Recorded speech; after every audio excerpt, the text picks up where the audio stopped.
Et une avant-première ciné ce soir au Montreur, on en parle tout de suite.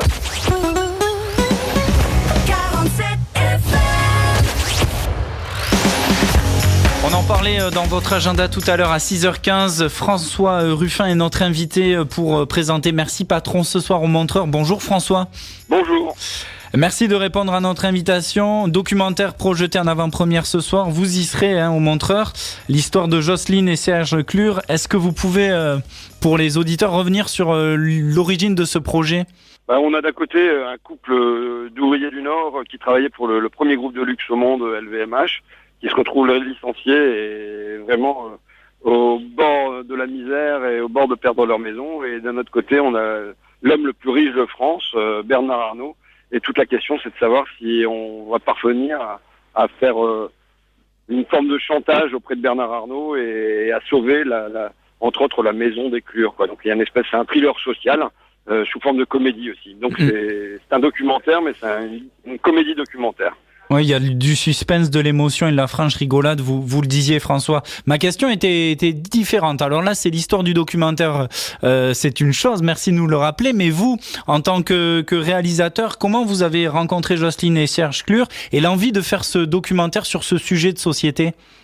Moi, en fait, ça fait un paquet d'années que je m'intéresse à ce qui est fait par l'homme le plus riche de France, par Bernard Arnault, et à la fois pour la radio, puisque je travaillais moi aussi pour la radio, pour France Inter, pour l'émission Là-bas si j'y suis, et pour mon journal Fakir. Et donc dans ce cadre-là, j'avais entre autres suivi la délocalisation de cette usine et rencontré les salariés lors de la délocalisation et ensuite après pour voir un peu ce qu'ils étaient devenus. Et c'est comme ça que j'ai rencontré la famille Clure qui me semble crever le micro et maintenant crève l'écran. Et voilà, on a là une France qui est souvent invisible, que je m'efforce de rendre visible, et de rendre visible sur un mode qui est rare pour des sujets sociaux comme ça, c'est-à-dire sur le ton de l'humour, quoi.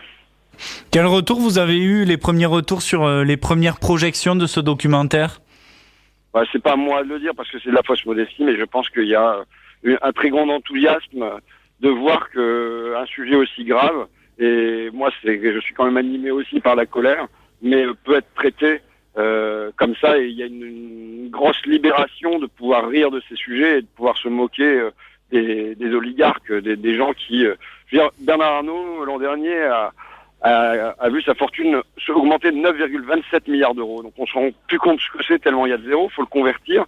C'est 463 000 années de salaire d'une des couturières de cette usine de CCE. Donc c'est comme si ces salariés devaient coudre des costumes Kenzo depuis l'âge des cavernes, depuis les débuts de l'Homo erectus, quand l'homme commence à se redresser, pour arriver à une année de salaire de Bernard Arnault. Mais le plus obscène, déjà ça c'est obscène, mais le plus obscène ou le plus comique, les deux à la fois, c'est d'imaginer qu'en fait, ce sont ces salariés dont on nous dit qu'elles sont pas compétitives, qu'elles coûtent trop cher, et c'est elles à qui on demande de travailler à des tarifs polonais, où l'usine a d'abord délocalisé en Pologne, puis maintenant elle délocalise en Bulgarie, et de Bulgarie, elle délocalise en Grèce. Donc on voit comment c'est à la fois tragique pour les gens qui ont à vivre ça, et en même temps comment ça devient comique de voir ces usines se balader sur la carte du monde, et de voir qu'on demande à des gens qui sont déjà pas pourtant riches de travailler pour moins cher, quoi. Est-ce que les pieds nickelés Picard vont réussir à duper le premier groupe de luxe au monde ? C'est la question qu'on se pose, et la réponse est dans ce documentaire signé François Ruffin. Vous étiez notre invité ce matin. C'est ce soir à 20h30, et un conseil, les Lot-et-Garonnais, allez-y bien avant.